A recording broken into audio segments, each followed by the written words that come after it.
నిర్వహిస్తున్న రెండో విడత రుణమాఫీ కార్యక్రమాన్ని ఇందాకే గౌరవ ముఖ్యమంత్రి వర్యులు అసెంబ్లీ ప్రాంగణంలో ప్రారంభించడం జరిగింది. దానికి అనుగుణంగా ఈరోజు రంగారెడ్డి జిల్లా కలెక్టరేట్లో మీ అందరి సమక్షంలో ఈ కార్యక్రమాన్ని మనము నిర్వహించుకుంటా ఉన్నాము. నాతో పాటు ఈ కార్యక్రమంలో పాల్గొంటున్న డిఏఓ గీతారెడ్డి గారు, డిహెచ్ఎస్ఓ గారు, డిసిఓ గారు, అట్లాగే డిసిసిబి మహబూబ్ నగర్ సంబంధించిన డైరెక్టర్లకి, వివిధ ప్యాక్స్ సంస్థల చైర్మన్లకి, మా ముందర ఆసీనులైన రైతులకి, అగ్రికల్చర్ డిపార్ట్మెంట్ ఆఫీసర్స్కి, కోఆపరేటివ్ డిపార్ట్మెంట్ ఆఫీసర్స్కి, బ్యాంకర్స్కి, మీడియా మిత్రులకి, ఇతర అధికారులకి, అనధికారులకి, ప్రతి ఒక్కరికి కూడా పేరు పేరున నమస్కారం. చాలా సంతోషకరమైన రోజు. ఎందుకు అంటే రైతులకి ఇంత పెద్ద మొత్తంలో ఒకటేసారి రుణమాఫీ అన్నది ఎంత కష్టతరమైన విషయము అన్నది అందరికీ కూడా అవగాహన ఉంది. మనము పోయిన వారంలో దాదాపు 1,00,000 వరకు రుణం ఉన్న వారికి రుణమాఫీ ప్రభుత్వాన్ని ఇచ్చిన దాన్ని అమలు చేయడం జరిగింది.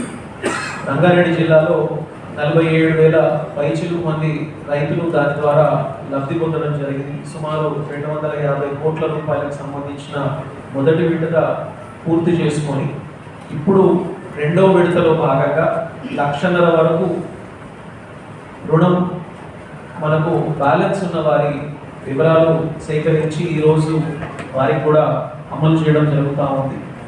22,915 మంది రైతులు ఇంట్లో లబ్ధి పొందబోతూ ఉన్నారు.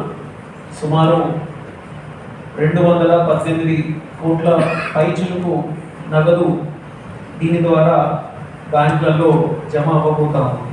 అయితే ప్రభుత్వ ఉద్దేశము, తెలంగాణ ప్రభుత్వ ఉద్దేశము బ్యాంకుల రుణం ఏదైతే ఉందో అది వెనక్కి తిరిగి ఇవ్వాలనేది మాత్రమే కాదు, ఆ తిరిగిచ్చిన మొత్తంతో మళ్ళీ ఆ రైతులకు లోన్స్ అన్నది కూడా మళ్ళీ క్రెడిట్ అన్నది కూడా అందాలి అన్నది ఉద్దేశం.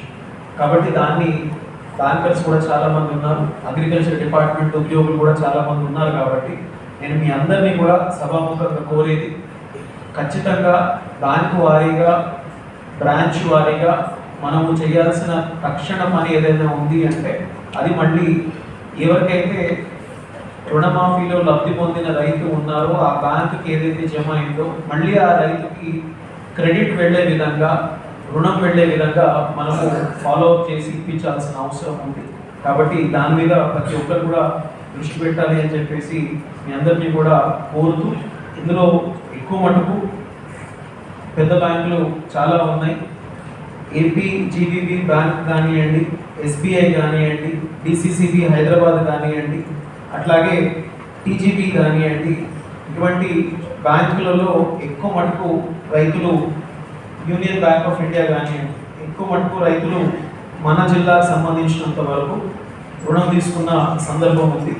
డిసిసిబి మహబూబ్ నగర్ కానివ్వండి, దాని తర్వాత కెనరా బ్యాంక్, ఇట్లాంటి బ్యాంకులలో తీసుకున్న పరిస్థితి ఉంది. కాబట్టి వీళ్ళందరికీ కూడా ఇది మనము రెండో విడతను కూడా అమలు చేస్తున్న తరుణంలో బ్యాంకర్స్ అందరినీ కూడా కోరేది, మనము ప్రభుత్వ ఉద్దేశము మళ్ళీ ఎంతైతే ప్రభుత్వం నుంచి ఇది అమలవుతుందో అంతే మొత్తంలో రైతులకు కూడా మళ్ళీ కొత్త రుణాలని ఇవ్వాలి అని చెప్పేసి.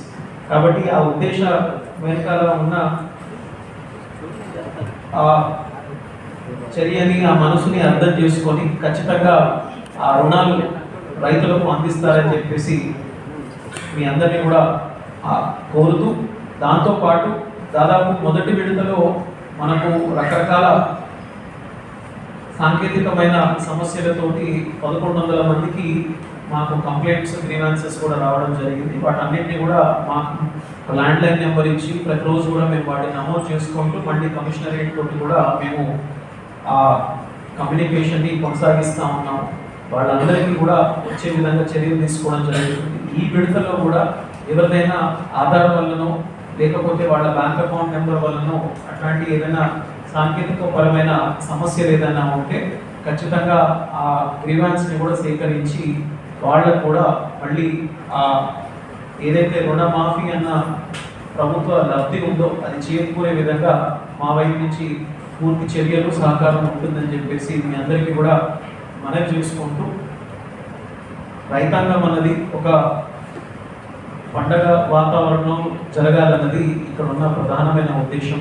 దీనికి మరొక సందర్భంలో ఇతర వివరాలు దానికి సంబంధించిన సమస్యలు కూడా మాట్లాడుకునే అవకాశం మనకు ఉంటుంది. కాబట్టి ఈ కార్యక్రమానికి మరి మీ అందరూ కూడా వచ్చి సహకరించినందుకు మీ అందరికీ కూడా పేరు పేరున ధన్యవాదాలు తెలుపుతూ, కార్యక్రమంలో పాల్గొంటున్న ప్రతి ఒక్కరికి కూడా మరొకసారి ప్రభుత్వ ఉద్దేశము వ్యవసాయ ప్రాధాన్యత అర్థం చేసుకోవాలని చెప్పేసి కోరుతూ, క్షేత్రస్థాయిలో వ్యవసాయ శాఖ అధికారులు ఏఈఓ కానివ్వండి, ఏఓ కానివ్వండి, ఏడిఎస్ కానివ్వండి ఖచ్చితంగా అందుబాటులో ఉండండి. ఇంత పెద్ద కార్యక్రమం జరుగుతున్నప్పుడు ఎక్కడైనా చిన్న చిన్న లోపాలు ఉంటే వాటిని సవరించే ప్రయత్నం చేయండి. మీ పరిధి దాటి ఏదైనా సమస్య ఉంటే మా దృష్టికి కూడా తీసుకొని రండి. కానీ రైతుకి మనము పూర్తి సహకారాన్ని వెన్నుదన్ని అందించాలని చెప్పేసి మీ అందరికీ కూడా కోరుతూ మరొకసారి రైతులకు ప్రతి ఒక్కరికి కూడా పేరు పేరున శుభాకాంక్షలు.